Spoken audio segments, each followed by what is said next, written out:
বহাগৰ আগমনিৰ লগে লগে সকলোৰে ঘৰত পিঠা পনোৱাটো বনোৱা হয়েই।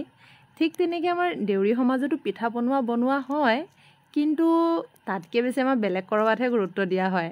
গম পাইছেই চাগে মই কিহৰ কথা কৈছোঁ?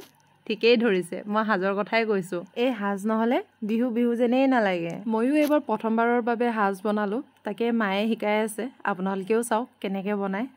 এই সাজৰ বাবে আমি বৰা চাউল, মথং চাউল আৰু খজু ধানৰ চাউল ব্যৱহাৰ কৰিছোঁ।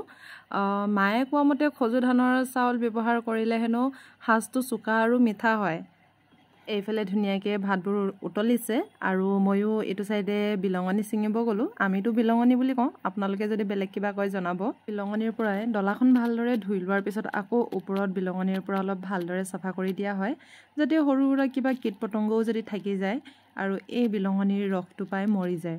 আৰু ভালদৰে ধুই লোৱাৰ পিছত এনেদৰে ৰ'দত শুকাবলৈ কাৰণে টিংপাতৰ ওপৰত থৈ দিলোঁ।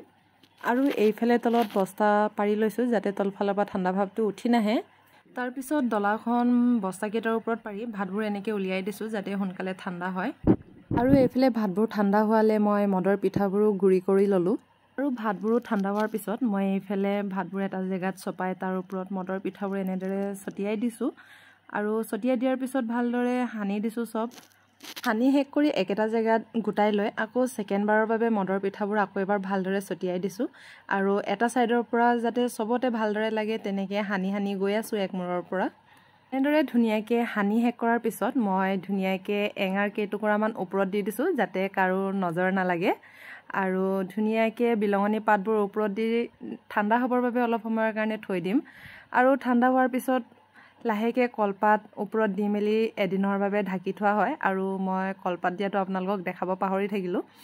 আৰু এতিয়া বিহুত লগ পাম, বিহুলৈকে আমাৰ মদবোৰ খাবলৈ হৈ যাব। তেতিয়া জনাম আপোনালোকক কেনেকুৱা হৈছে।